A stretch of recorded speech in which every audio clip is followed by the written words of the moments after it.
Anil Kumar Sarella, an esteemed officer of the Indian Revenue Service and the Commissioner of Customs in Kochi, makes a proud return to his alma mater, Vidyavardhaka Sangha Sardar Patel High School, as a distinguished guest on the school podcast Golden Voices. With a wealth of experience in public service and administration, Mr. Sarella shares his inspiring journey from his formative years at VVSSPHS to his remarkable career in the Indian Revenue Service. Hello everyone, welcome to the second episode of our podcast. I am Yash and this is my friend Shriya. Today we have with us a very special guest, Mr. Anil Kumar Sarella, a successful IRS officer who also happens to be our alumnus and a feather in the cap of our institution. We get to speak to the golden boy in our golden year. Many of us are choosing our career paths right now and we are almost done with our 10th standard. So we thought that you being an IRS officer would be able to give us valuable insights relating to our career paths as well as future studies. So we wanted to ask you some questions regarding it. So we thought we can begin with your school life. Yeah. So the first question we wanted to ask was, what memories do you have of being in SPHS? Thank you, Shreya and Yash, for inviting me for this podcast. I'm really honored to be a part of your 50th year of the Sardar Patel High School, and I'm really honored to be here. I have very fond memories of my school. My best years of my life was my school days. I did my schooling from 1980 to 1987, and whenever I think of my school days, I get very nostalgic. It's a matter of pride for me because that was the time for everybody, for that matter. It is their formative years, and that is where your personality, all your attitudes, which you begin to show later in your life, gets formed. And it all happened in the school I studied, Vidyavardhaka Sangha and the Sardar Patel High School. So it is, for me, it was the best time of my life. Thank you, sir. How did your journey begin in our school? Yeah, I came to Bangalore in 1980. Before that, I'll just give you a little bit of history. My father was an IAS officer, and he was posted in and around districts in Karnataka. So an IAS officer, after serving a certain number of years, they are posted to Bangalore. So my initial years of schooling were in the districts where he had served, in Mysore, in Chitradurga, and in Madikeri. So in 1980, he was posted to Bangalore, and we moved along with him. Dad settled down in Rajajinagar. So Sardar Patel High School, being very, very close to my residence, my dad put me in that school. That is how I landed up in Vidyavardhaka Sangha. What were the reasons for choosing SPHS? The reason was the proximity to the residence. There were other schools, but it was a decision taken by my father. So I had no choice. So maybe somebody had advised him, you put your son into the school, and maybe the reputation of that school was very high at that time. So maybe my dad's colleagues or his friends must have advised him. So it was not my decision because I was very new. I was very innocent when I came to Bangalore. City life was very new to me. My father told me, this is the school you have to go. And that way I landed up there. Yes, sir. What was your favorite subject in school and what did you enjoy most about it? My favorite subject in school was history and civics. Somehow, from my childhood, I have been fascinated by the subject history. And my teacher in the school was, I think, Madam Sarala Kumari. And she used to really teach history very, very well. And I developed a lot of interest in reading. And it used to fascinate me about things that happened in the past, how our country evolved, how we became an independent nation, who all ruled us, And school used to take us on some trips outside also, to Belur, Halebid, those kind of places. So that instilled a lot of interest for me to know more about it. Mathematics and science were not my cup of tea. So, and history was something very easy also to read. So that is how I liked history a lot. Which teacher other than SK ma'am was your favorite teacher? A little difficult to remember the names. I'll try to remember my school teachers, but my class teacher Padma Rao was very friendly to me. In fact, I used to visit her house also quite often. She used to speak Telugu, so some kind of affinity was there with her. But one teacher I dreaded was Lalita Jagdish. She was really very, very strict, and one blow from her, it used to take almost 2-3 hours to get over that sting. These are the teachers, and I remember them. Others were there, but I don't have much memories with those teachers. So were you a first bencher or a last bencher? Would you sit in the front of the class and listen to all lessons, or? I don't know. This first bencher, last bencher concept is when I joined school, I thought I was in the back bench, just not the last bench, one row before that. I always thought my teacher had put me there because of my height.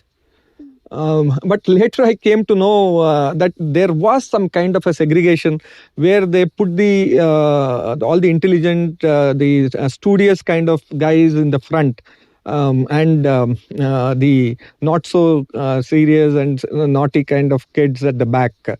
But this is just a connotation. I'll tell you something. We always perceive that backbenchers they don't succeed in life. It is only the front benchers, who make it big. It is not at all so. I'll tell you, in my class itself, I have seen backbenchers who have done much, much better than students, who were getting ranks. So front bencher and back bencher is just we perceive it like that. That backbenchers are not so good. So in which house were you in? I was in Yellow House, and I was the secretary of the Humanities Club, if I remember right. Yeah, we used to have some activities like drama, dance. Humanities Club used to organize these kind of social activities. There were some trips outside to some orphanages, and I remember I had organized a trip for all the students to the milk dairy to learn the making of milk. That is the dairy circle in Bangalore. You must have heard of that. So we had all gone there to see the manufacturing of milk. So these are the kind of activities I had involved as a secretary of the Humanities Club. That's nice. So what knowledge or skills have you gained from school that are now helping you in your career? Yeah, see, my whatever personality has developed over the years, as I told you earlier, it all got formed during the school. So there are a lot of things which I picked up from my school days. So one thing is, as I told you, as a secretary of the club, you tend to pick up that leadership qualities. You have to manage, you have to mobilize the students.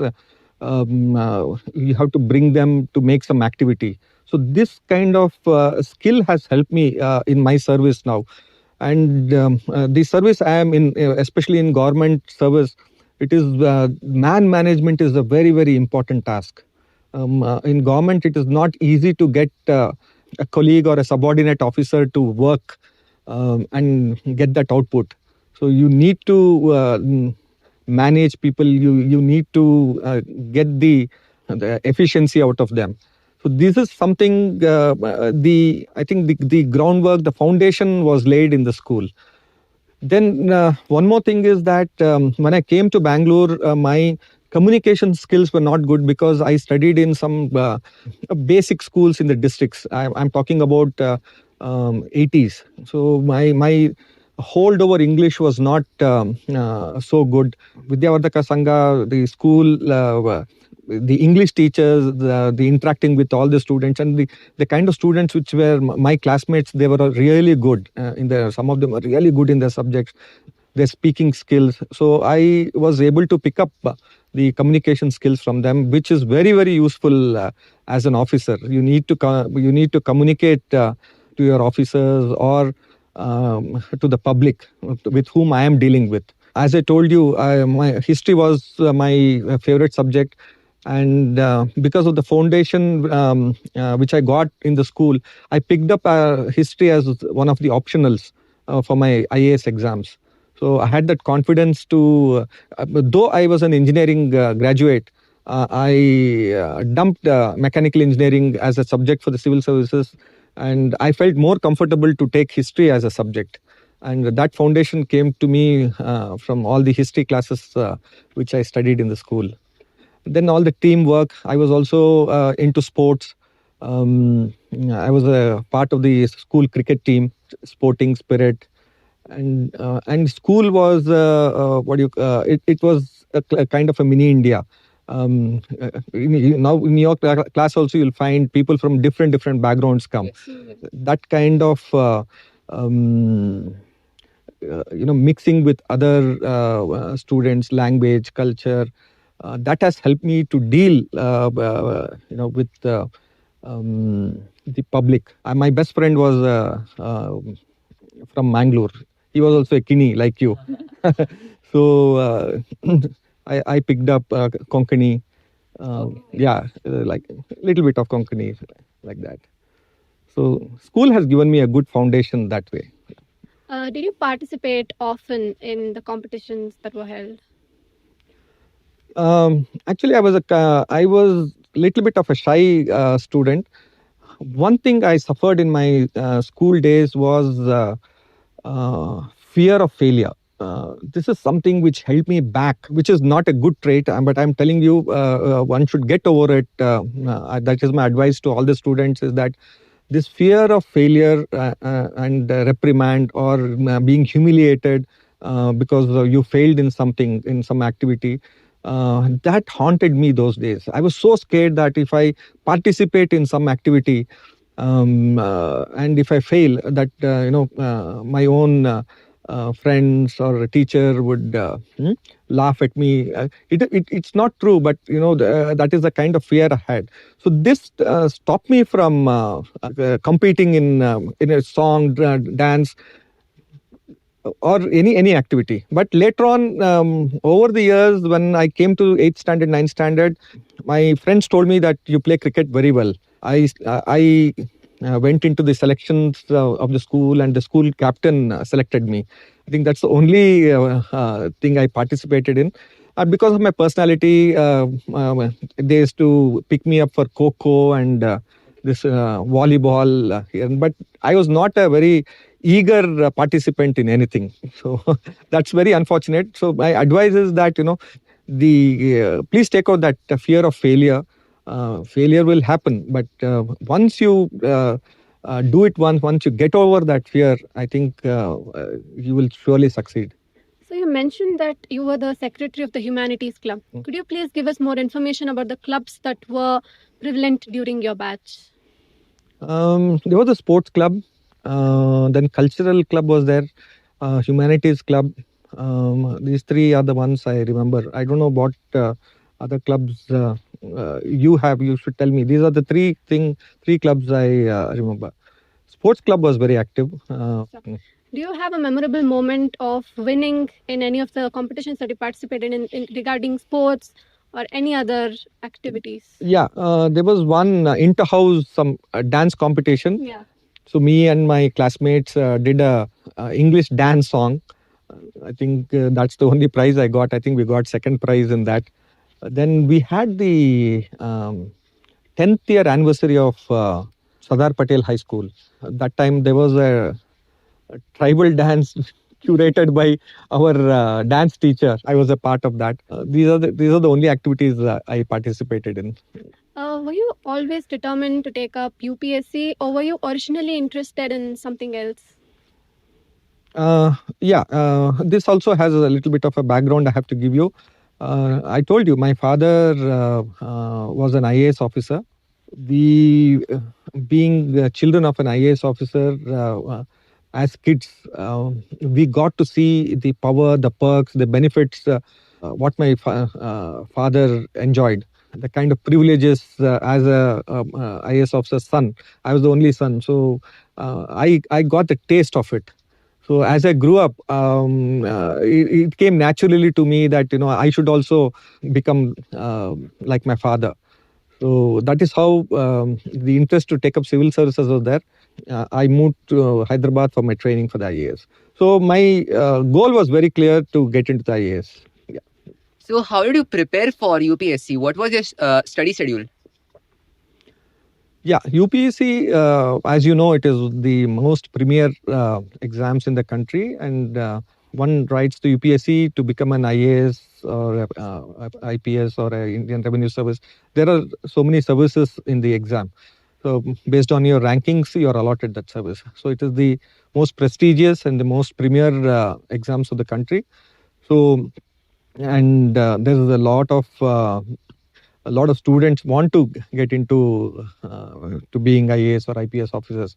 So it's quite demanding preparation for that, because there are only around 1,000 odd posts all over the country, around 100 to 150 IAS posts, around over 100 IPS posts, and rest like revenue services and all, there are around 16 services. So that makes up the 1,000 odd posts. So, and the number of people who write the exam is around 3 lakhs or maybe 3 to 4 lakhs. So you have to be in the top 1,000. And if you want to be in the top services, you have to be in the top 200 out of those 4 lakhs. So it is quite challenging. It's quite demanding. So you need to put in a lot of effort to be there at the top. So what suggestion would you have if someone were to prepare for UPSC? We have a lot of students in our school, even in my class itself. A lot of my friends want to take up IAS. So what suggestion do you have for them to get over their stress, to even pass their board exams, to do well in it? So first, let us take how do you prepare for the civil services? You will have to decide that you want to get into the civil services at an early stage itself. Maybe just after your 10th standard, you will have to make up your decision to take up that stream. So your preparation has to start early. It is not just one fine day you decide, okay, I will start writing civil services. It doesn't happen like that. Civil services exams, you need to know a little bit of everything. Okay, so especially general knowledge is something which you have to know. So you have to be a vivid reader from the beginning.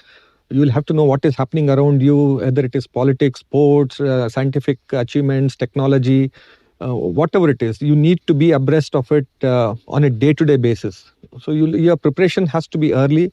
Then you'll have to decide what optionals you have to take. Most of them take the optionals which they have finished in the degree. But there are some other optionals also you can take, because a lot of doctors and engineers also write the civil service exam, but they too take optionals like psychology or geography, anthropology, public administration, like that. So you will have to put in a lot of efforts. You need to read a lot. You need to put in at least, I don't want to talk like Mr. Subramaniam of L&T put in 90 hours of work, but you will have to put in sufficient number of hours reading. And your reading has to be proper. It has to be focused, and it is a 3-tier exam. You have a preliminary exam, you have a mains written exam, and you have personality test. So and personality test is like an interview. Personality can't be developed in a day. So, and your speaking skills, all those things should come from the beginning itself. It should start from your school days only. The way you communicate, you can impress the interview board only by the way you are presenting whatever has been asked for by the panel. It takes a lot of efforts. That's what I'm telling you. Yes, sir. So once you realized that you would be embarking on a journey as an IRS officer, how did you feel about it? Could you please tell us about it? Yeah. See, everybody writes the civil services to get the top service. I can tell you that even today, the IAS and the police services are the most sought after services.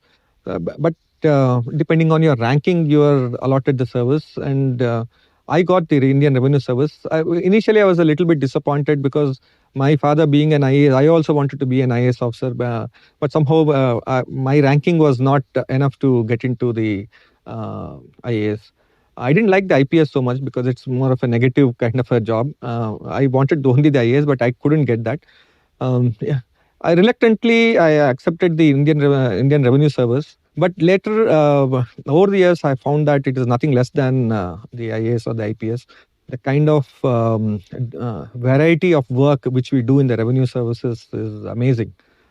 I can explain to you later on what the. You want me to explain what is the? Yeah, the service I am in is. Let me explain to you very briefly. We are tax collectors. Indian Revenue Services. The revenue means it's the tax, which is collected by the government, basically to run the country. The state is run by the taxpayers' money, so our responsibility is to collect tax. And in my service, our responsibility is to collect two kinds of taxes. Now, number one is the GST. So it's called the goods and service tax. The second tax which we collect in our department is the customs duty. Okay. So there are two streams of Indian Revenue Service. I am in the indirect taxes. Customs and GST are called indirect taxes. Let me not go very technical into that, what is indirect and what is direct tax. There is another IRS which is the income tax. So there are two services there. So I am in the IRS, customs and the GST service. So my job is to collect these two taxes. Okay. So that is the service I am in. When I got into the service, I was a little bit. It is quite a technical in nature. I wanted to be in the administration side, but I found that Indian Revenue Service is more of a technical nature because there is an act. You have to go by the act and rules and technicalities involved in tax collection. So that is where somehow I was not so comfortable in the beginning. But over the years, I have started liking this service just because of the nature of the service. Because I can be in customs, and I can be in GST, and I can be in the narcotics department. So there are so much of variety, and I can be. Mine is a central service, so I can be posted anywhere in the country. So I get a chance to serve in different parts of the country. So that is another good feature of this service. And if you want me to talk about my first experience as a revenue service officer, my first posting was in Hyderabad. When we enter the service, we are posted as assistant commissioners. Our first designation is called the assistant commissioner. So I was posted as assistant commissioner in Hyderabad airport. So my duty there was to collect customs duty from all the passengers who arrive from abroad. You must be knowing what is custom. Custom duty is the duty collected on goods which enter into the country from anywhere outside India into India, whether it is by a passenger or whether it is by a ship or it is by a air cargo, by means of air. So my posting was in the airport. So my job was to facilitate the passengers, collect customs duty if they are bringing any dutiable goods, because each passenger has only certain limit to bring in goods. Okay, so if you bring anything above that, it becomes dutiable, so they have to pay customs duty. So we have to keep a watch on those kind of passengers who bring over and above their limit. That's the first thing. And the second thing is you have to be very, very careful. We have to take care of the nation's security. We have to ensure that nothing contraband comes in or nothing which harms the country, like weapons and all come inside the country. So, and a lot of smuggling happens, like gold or drugs. These kind of things keep coming. So we have to keep a watch on that. So my first job itself was very, very challenging. That is my first experience after I entered the department. So what is that one memorable instance that you carry with you from your first posting? Yeah, as I told you, when I was posted in Hyderabad airport, the first wonderful thing that happened to me was I got to see a lot of my childhood heroes. My favorite hero those days, in sports was Muhammad Azharuddin. Okay, I used to emulate his style while playing cricket. So and he's a Hyderabadi, you know that, no? So one day I see him just landing on a flight and passing through the customs hall, and the whole hall is controlled by us. So they have to come and they have to meet us. They have to go through the customs. So that is how I got to be his friend. So that is one thing. That apart, that is just a personal side. But one thing memorable is that within 2-3 months, there was one smuggler who brought, those days it was around 1.5 crores of currency, which we detected. We had the intelligence that he was coming by a certain flight, and very successfully we intercepted him. And when we opened his baggage, crisp new notes of dollars and Singapore dollars, reals, dirhams. So it was a mix of all the currencies. I had never seen so much of currency in my life. It was all brand new notes, and it was such a big case. And my senior officers appreciated me for all that effort. And that is just the beginning. Many more have happened over the years, but this happened for the first time, and it is very fresh in my memory, and I cherish that moment. When you enter the service, you have a feeling of doing great things for the country, and when you catch a smuggler, the feeling is very, very nice. So that is the feeling I had those days, but it becomes routine later on. But that first experience is something which I cherish a lot. Yeah. Could you please tell us the various areas you have been posted till now? Yeah, as I told you, the Indian Revenue Service, we are made to serve all over the country. It is called central services, unlike the IAS and the IPS. If you are an IAS or IPS officer, you are given a particular state, like Karnataka. So you have to work all through in Karnataka itself. But unlike the IAS, IPS, the revenue services, we have to work all over the country. So I started my career, as I told you, from Hyderabad. From Hyderabad, I have worked in Bangalore, being hometown. I have worked in Bangalore because since I am from South India, the ministry considers our request to be closer to your parents, your family. So they gave me Bangalore. So I have worked considerable time in Bangalore. Then from Bangalore, I went to Cochin. Cochin. Then I have worked in Calcutta. And in Calicut also. So I have a varied experience working in different places. Yeah. So, sir, what are your hobbies? What do you do for relaxation? I don't have a hobby which I pursue, but I like to travel. I like music a lot. I listen to a lot of music. And my spare time, I like to play billiards wherever it is available. I play a lot of billiards. Cricket was my favorite game in school days. So now we hardly get any chance to play cricket.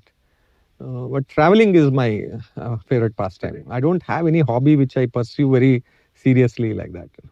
Sir, have you practiced any particular hobby or sport to a greater extent and taken it to another level where you have either publicly displayed it or any such thing? Unfortunately, no, Yash. It was only cricket. As I told you, I was selected to the cricket team. I played for UVC also, but beyond that, somehow, though I knew that I had the talent, my friends also used to tell me that you have a lot of promise. You should pursue that. Somehow, again, as I told you, something held me back. Something which I regret today, that I should have put some more efforts and continued it. Maybe I would have been a star, cricket star, but it's all over. But nothing to any state or national level, nothing like that happened in my career. Yes, sir. So, do you think the current students should also develop their hobbies further? Do you think it is better to develop hobbies or just keep focusing on studies? Absolutely, hobby is a must. Don't become zombies reading. Please do pursue hobbies. It's a great way. It's a great way to relax. I'll tell you, in my service itself, there are senior officers, who are great painters. And their paintings have adorned most of our office buildings. His paintings. Then my own boss was a cricket umpire. He officiated in India Australia international matches. That was his hobby. There are a lot of people who have written books, fictional books also. So that's a great way to relax. And in our department, the stress levels can go up quite a lot. The pressure, from above, sometimes it gets on to you. As I told you, taxation department, there's a lot of pressure to meet the deadline. They'll give you targets. So unless you meet the targets, our bosses won't be very happy with us. So sometimes the stress levels are very high. But the only way to relax is to pursue some hobby. And my advice is that you should have one, whatever interests you. You should have it. Yes, sir. So we are currently in 10th grade right now. In the next few months, we'll be starting our college life. And later, we'll be entering the workforce. So throughout all of these phases, regardless of the fields we choose, we come across a lot of people. What, according to you, are the most important tips that all the youngsters must accumulate and follow in order to improve their social skills, people management skills, and also life skills? I know it's very, very important. As you told, since you are pursuing your career. From my personal point of view, achieving anything in your professional field, that is all okay. But from my personal point of view, I think you should be first very, very humane towards whomever you come across. That is the first thing which is required. I think that is what is lacking in our society today. I feel our society is very, very polarized now. So we don't have time to think about others. We are all thinking about ourselves, our development. We don't have time for others. Be humane with whomever you are dealing with. And man management is also very important. So that kind of empathy is very, very important. Empathy, as you know, put yourself in the other person's shoes and see if I am there in that situation, how would you have reacted? So that is something we need to, that kind of trait has to come within us. That is, I feel these are the two things which are very, very important in your career. So try to imbibe that. Thank you so much, sir. Thank you so much for sharing your experiences and valuable insights with us. It was truly wonderful spending time with you. We all thank you once again for spending your valuable time with us. Thank you so much, sir. I have to thank you both. My best wishes to you. You are in a very prestigious institution. Do well in your career. And I would like to thank the management for inviting me. It's really, I'm really honored by this invitation. And I wish all the best for the upcoming celebrations which is going to happen. Thank you once again. So you did mention that you love listening to music during your free time. Can you please sing a song for us? We'd love to hear your voice. I don't know. I'm a karaoke singer basically.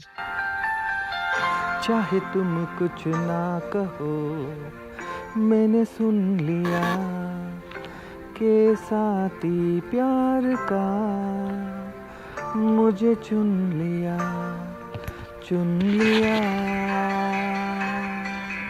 मैंने सुन लिया